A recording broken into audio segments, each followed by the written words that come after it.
Bonjour à tous, j'espère que vous portez bien. Ben voilà, on est dans une situation euh, assez compliquée dans nos pays africains, particulièrement le Gabon. Moi, je vais le dire clairement.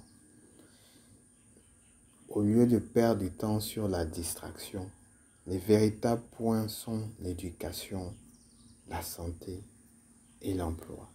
En ce qui concerne l'éducation, à l'approche du fameux dialogue national ou des assises, appelez ça comme vous voulez, je pense qu'il faut que les gens se penchent réellement sur l'importance qu'ils accordent à la jeunesse gabonaise.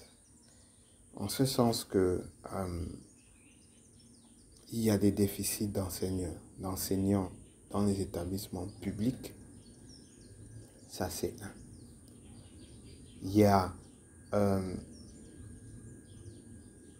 un coût assez onéreux de la scolarité dans les établissements privés, parce qu'aujourd'hui, beaucoup d'établissements privés, en vue de se prémunir des manquants, etc., et pour pouvoir payer également les enseignants qui sont eux aussi des pères et mères de famille, ils sont obligés de procéder par paiement trimestriel de la scolarité.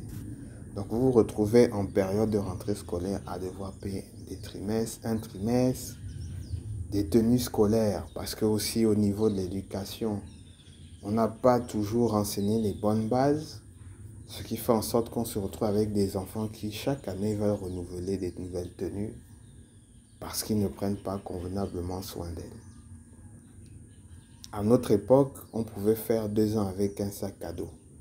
Aujourd'hui, un sac vous fait un an. Chaque année, on doit acheter un nouveau sac, une nouvelle trousse, une nouvelle règle, une nouvelle ceci, une nouvelle cela. C'est des réalités qui sont là. Parce que de notre côté, pour certains parents, on a failli. Donc, vous imaginez au niveau de l'éducation nationale combien c'est coûteux, à quel point le Gabonais est obligé de s'endetter pour fournir une éducation décente à ses enfants. Éducation au sortir de laquelle peut-être il n'aura pas d'emploi. J'y arrive parce que justement dans le domaine de l'emploi, aujourd'hui on a un gros souci au niveau du recrutement de qualité. C'est-à-dire que vous avez de très bons élèves, de très bons étudiants, mais qui même pour avoir un stage, c'est la croix et la bannière. Ce qui fait que bon, vous vous retrouvez avec des entreprises qui malheureusement demandent des niveaux d'expérience complètement euh, hors limite. Après, il faut reconnaître qu'on a aujourd'hui beaucoup d'entreprises qui procèdent à des stages. Et tout le monde sait que le meilleur recrutement, c'est l'employé, entre griffes, qui a déjà la culture d'entreprise, qui s'est déjà imprégné, qui a commencé par des stages, qui a eu des stages convaincants et qu'on a retenus. À ce niveau, il faut reconnaître que les entreprises ont fait de très très gros efforts. Même si certaines sont un peu égarées, parce qu'elles ne prennent que des stagiaires, des stagiaires, des stagiaires. Au moment de proposer un contrat, elles arrêtent. Ou elles vous prennent des stagiaires, des stagiaires, des stagiaires. Et après, elles le prennent en CDD pendant 1 ou 2 ans et puis elles recommencent le même processus. Il n'y a aucun intérêt à redémarrer de manière constante, constante, constante, constante. Un stage. Ou redémarrer, vous formez quelqu'un pendant 3 ans, 1 an de stage, 2 ans de CDD, et puis après, vous devez recommencer le même cycle. C'est pas intéressant. Peut-être sur des emplois d'ouvriers, mais sur des emplois techniques, comptables, ressources humaines, marketing, logistique. À quoi ça sert? Autant recruter quelqu'un qui s'est déjà imprégné de la culture de l'entreprise et c'est déjà en fait tous les rouages. Après, on a un autre souci auquel je fais souvent allusion, c'est parfois le recours excessif à la main-d'œuvre expatriée. Vous avez malheureusement certaines entreprises qui ont signé des conventions, parfois même à l'étranger ou avec des émissaires ici, où a stipulé clairement que pour investir dans le pays, il fallait leur laisser le champ libre plus ou moins au niveau du recours à la main-d'œuvre expatriée.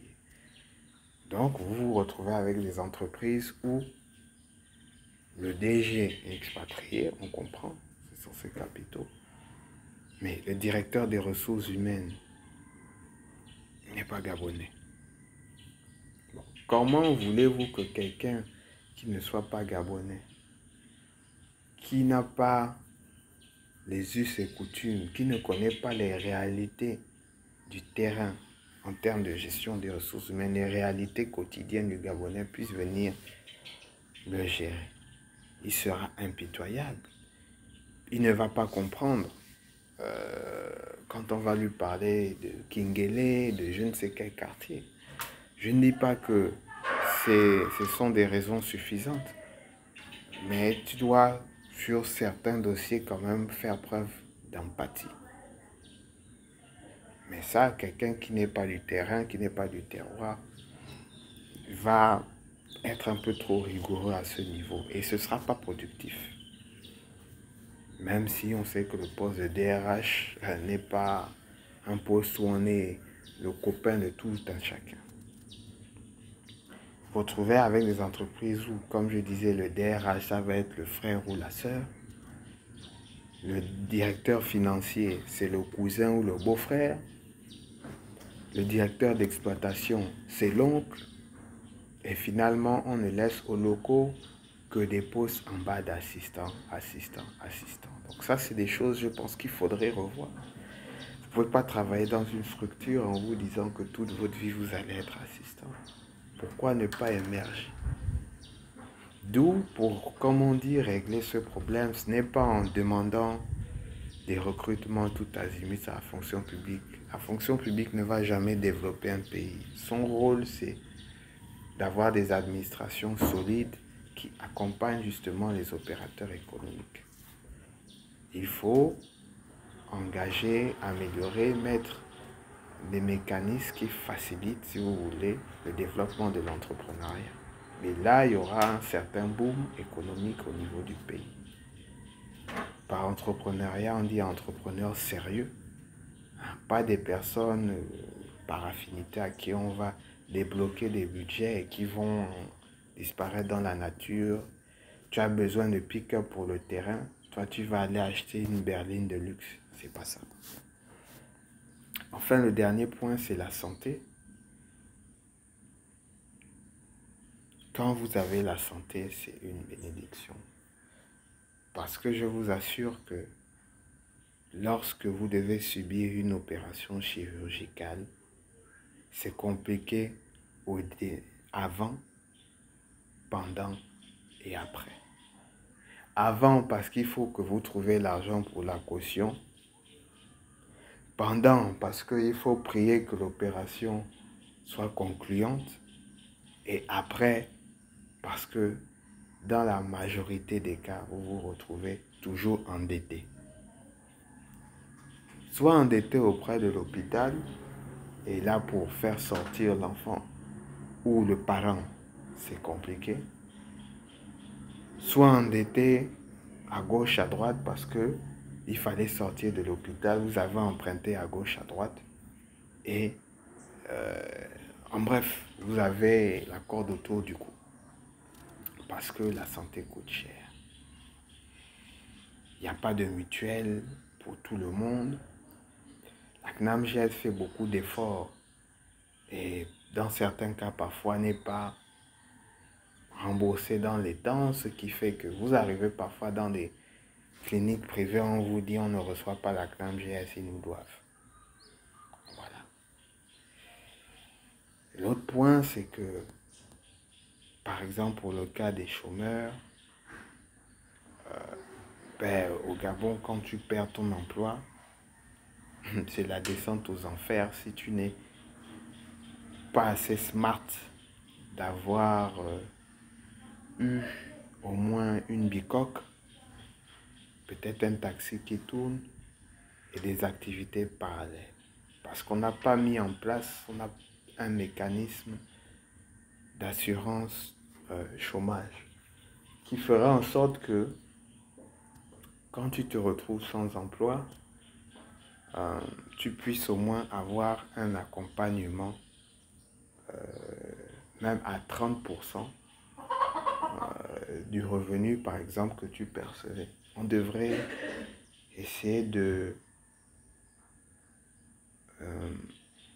se pencher sur ce point parce que il y a un important taux de chômage, mais dans les chômeurs, là aussi, il y a énormément de personnes qui ont perdu leur emploi. Et là encore, c'est sans parler des cotisations non versées, etc. Donc, c'est c'est très compliqué ces choses.